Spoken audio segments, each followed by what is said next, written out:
네, 안녕하세요. 오늘 저희가 함께 살펴볼 자료들, 고령화 시대를 맞이하는 한국 금융 그리고 보험 시장의 변화와 전략에 대한 여러 분석과 기사들인데요. 이게 빠르게 진행되는 고령화가 우리의 금융생활, 특히 보험과는 어떤 관련이 있을지, 또 앞으로 뭐가 중요해질지 핵심만 좀 짚어보려고 합니다.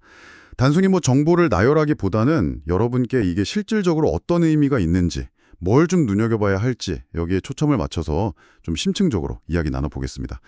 자, 이 자료들 속에서 우리가 꼭 알아야 할 핵심 뭐가 있을까요? 네, 그 자료들을 쭉 보니까요. 크게 보면 한 세 가지 정도 중요한 흐름이 보이더라고요.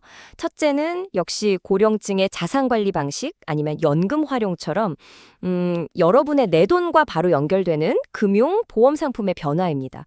아마 이 부분이 제일 관심 가실 텐데요. 그렇죠. 아무래도 제일 와닿죠. 네, 그리고 둘째는 보험 가입 방식이 점점 다양해지잖아요. 그러면서 더 중요해지는 게 바로 소비자 권익 보호 문제입니다.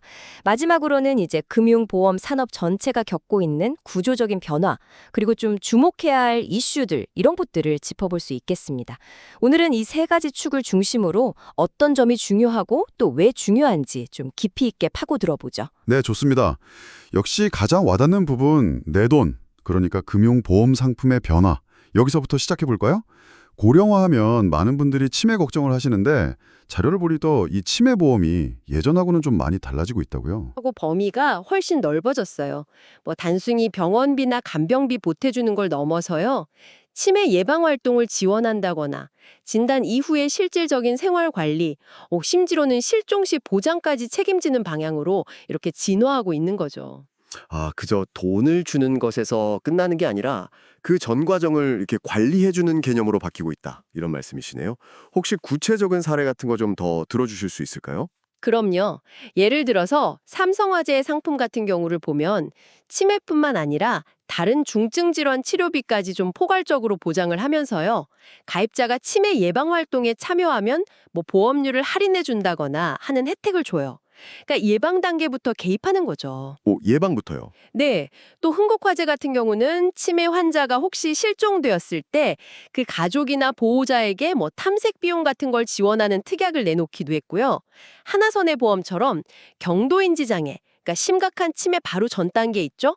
그때 진단을 받으면 전문가가 직접 방문해서 인지능력 개선 교육 프로그램을 제공하는 그런 서비스도 나왔더라고요.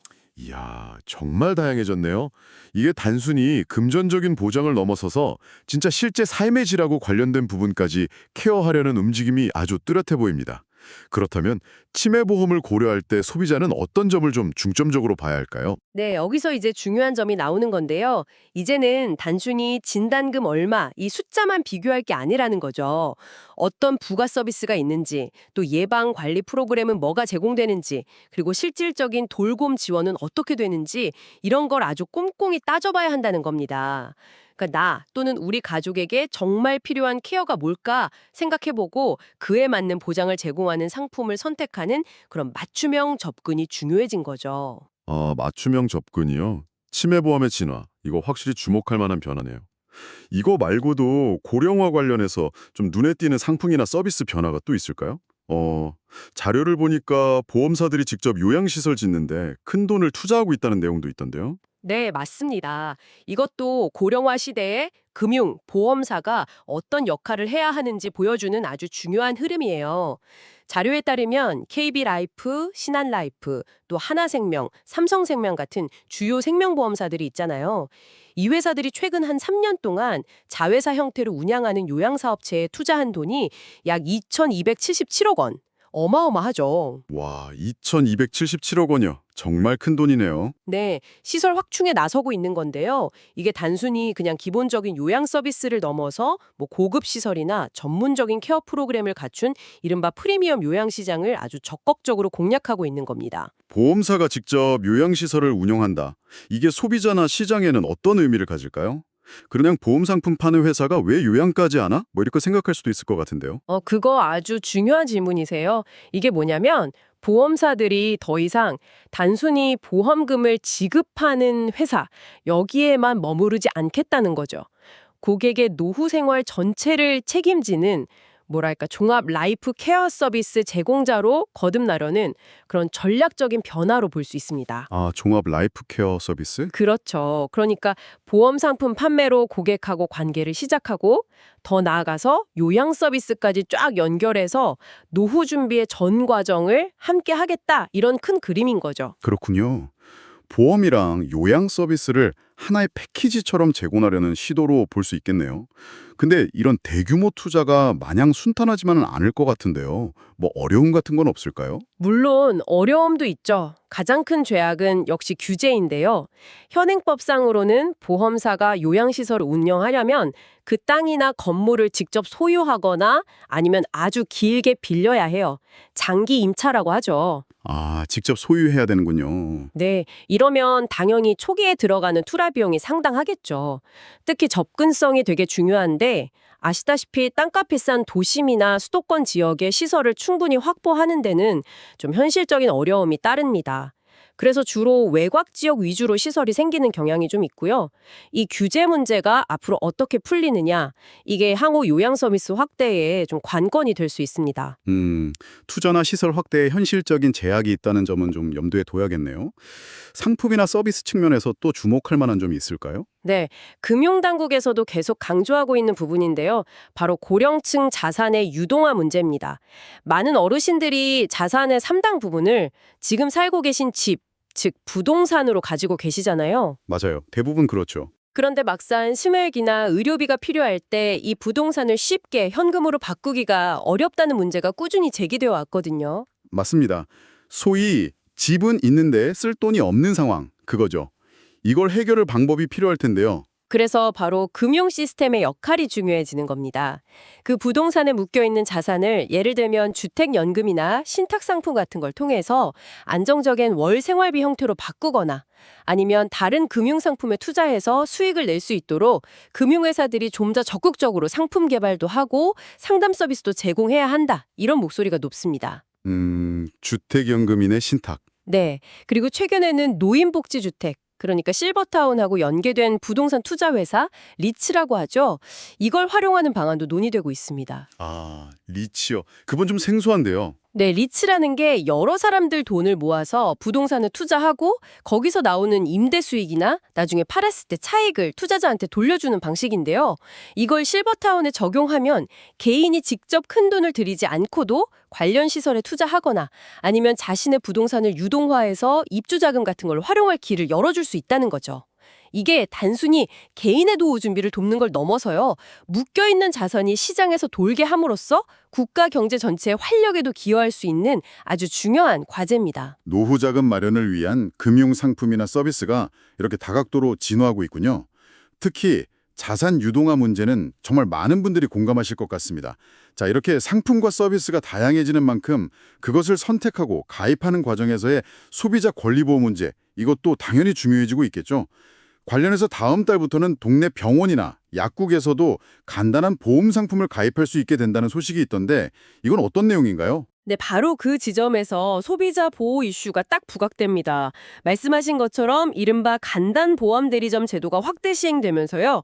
소비자들이 평소에 자주 가는 병원, 의원, 약국 같은 곳에서도 생명보험이나 상해보험처럼 비교적 구조가 단순한 보험 상품에 가입할 수 있게 됩니다. 오, 병원 약국에서도요? 네, 소비자는 훨씬 쉽고 편리하게 필요한 보험에 접근할 수 있게 되는 거죠. 예를 들어서 병원에서 특정 질병 진료받고 나오면서 관련 소액보험에 대해 바로 문의하고 가입한다거나 네. 약국에서 활동 중에 다칠 수 있는 거에 대비한 상해보험을 든다거나 이런 식의 가능해지는 겁니다.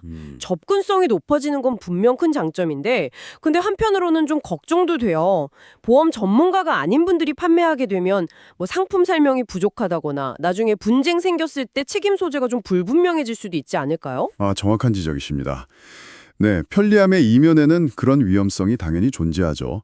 판매 채널이 이렇게 다양화되면 보험사가 소비자한테 반드시 알려줘야 하는 중요한 내용을 빠뜨리거나 잘못 설명하는 불안전 판매 가능성이 커질 수 있습니다.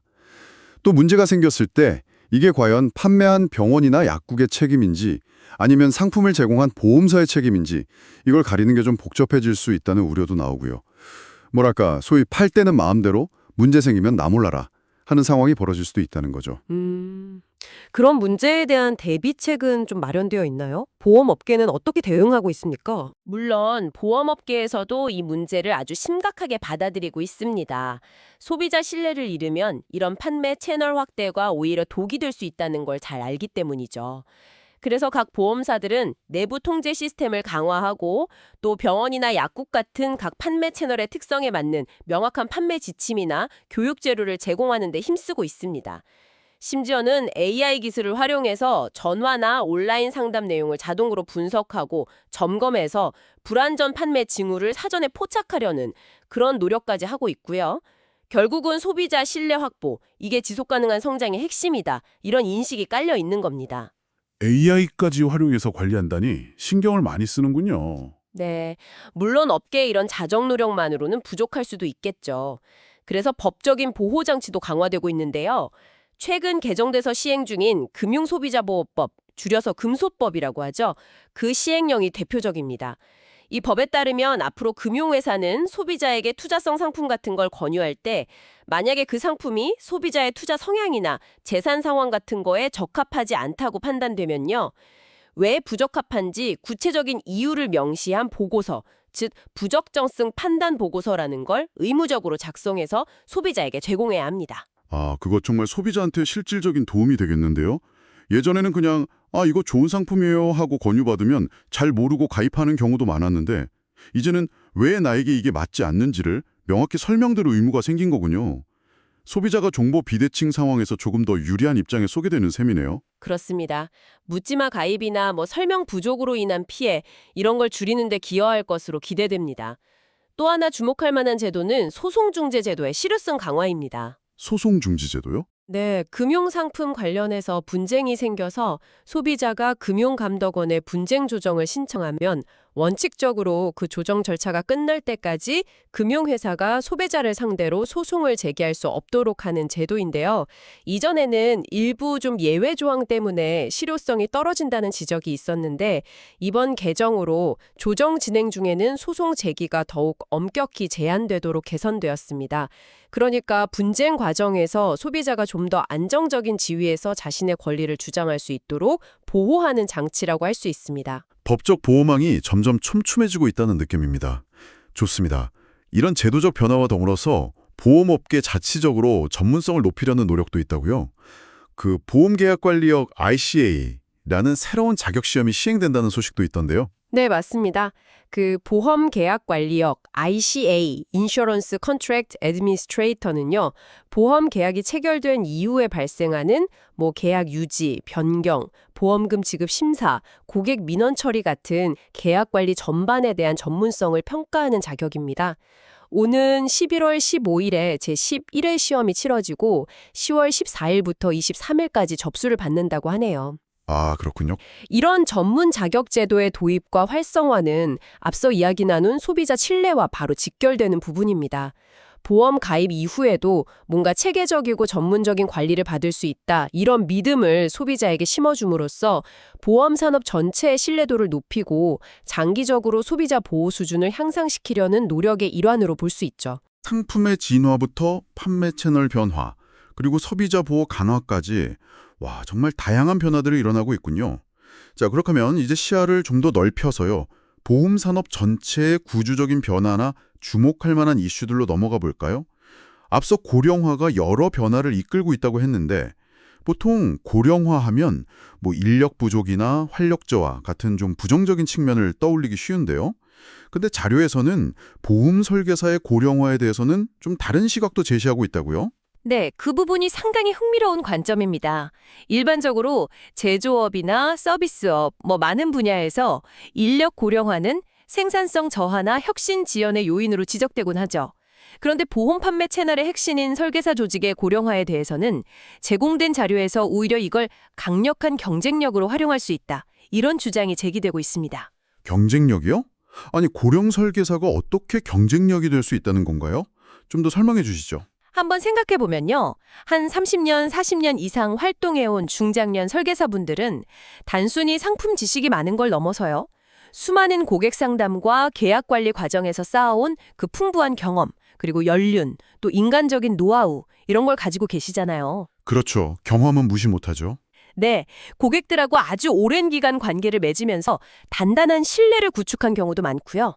이건 뭐 단기 실적에 집중하는 젊은 설계사들이 갖기 어려운 강력한 자산이 될 수 있습니다. 게다가 요즘은 각종 디지털 기기나 온라인 고객 관리 시스템이 잘 발달해서 나이가 좀 있으시더라도 이런 도구들을 적극적으로 활용하면 얼마든지 효율적인 영업 활동이나 고객 관리가 가능하거든요. 아, 디지털 도구요? 네, 따라서 이분들을 단순히 고령 인력으로 치부하면서 문제시할 게 아니라 오히려 이분들의 경험과 신뢰를 존중하고 디지털 역량 강화를 지원함으로써 산업의 중요한 성장 동력으로 육성해야 한다. 이런 주장이 설득력을 얻고 있는 상황입니다. 고령화 사회의 특성을 오히려 역으로 활용하는 발상인 셈이죠. 와, 고령화에 대한 아주 신선하고 긍정적인 접근이네요. 경험과 신뢰의 가치를 다시 보게 하는 것 같습니다. 그 외에 특정 기업과 관련된 이슈지만 시장 전체에 영향을 미칠 수 있거나 소비자들이 알아두면 좋을 만한 사안들도 좀 있을까요? 네, 몇 가지 주목해야 할 동향이 있습니다. 우선 동양생명이 과거 고객 정보를 좀 부적절하게 활용했다는 혐의, 즉 신용정보법 위반으로 금융감독원의 제재 심의를 앞두고 있다는 소식인데요.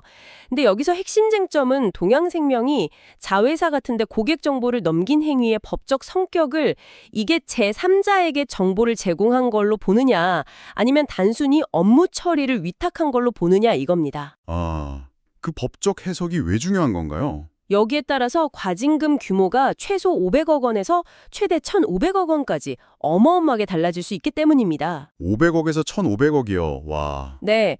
근데 이게 단순히 특정 회사의 과징금 액수 문제가 아니에요. 이 결정은 현재 비슷한 문제로 조사를 받고 있는 신한라이프나 라이나생명 같은 다른 보험사들의 제재 수위를 결정하는데 아주 중요한 기준, 즉 선례가 될 가능성이 높습니다. 따라서 보험업계 전체가 이번 동양생명 건의 결과를 예의주시하고 있는 상황이고요. 이건 향후 금융회사의 고객정보 활용 관행이나 감독 방향에도 영향을 미칠 수 있는 중요한 사안입니다. 한 회사의 문제가 아니라 업계 전체의 관행과 기준에 영향을 줄 수 있는 사건이군요. 또 다른 이슈는 없습니까? 최근 자료에 따르면요. 주요 8개 손해보험사 중에서 유일하게 흥국화재의 개인 신용대출 평균 금리가 10.38%로 10%를 넘어섰습니다. 10%가 넘었다고요? 다른 데는 보통 어느 정도인데요? 대부분의 다른 보험사들이 한 8%에서 9%대인 것과 비교하면 상당히 높은 수준이죠. 왜 유독 흥국화재만 금리가 이렇게 높은 건가요? 뭐 특별한 이유가 있나요?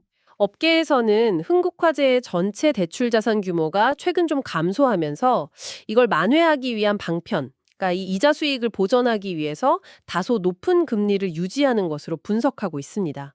하지만 아시다시피 정부는 계속해서 서민 금융 부담 완화를 위해서 금융권 전체의 금리 인하를 압박하고 있는 상황이잖아요. 네, 그렇죠. 이런 전반적인 분위기와는 다소 배치되는 좀 이례적인 금리 수준이기 때문에 앞으로 흥국화재의 금리 정책이 어떻게 변화할지, 그리고 이것이 다른 보험사나 금융 소비자들의 대출 조건에는 또 어떤 영향을 미칠지 좀 주목해 볼 필요가 있습니다. 네, 개별 기업의 경영 판단이지만 시장 금리 동향이나 소비자 부담과 직결될 수 있는 문제라서 관심을 가져야겠군요. 오늘 정말 많은 이야기를 나눴습니다. 와, 고령화라는 큰 흐름 속에서 금융과 보험 시장이 얼마나 이렇게 역동적으로 변화하고 있는지 실감이 나네요. 오늘 저희는 고령화 시대에 발맞춰서 진화하는 금융 및 보험 시장의 주요 흐름들을 심층적으로 살펴봤습니다.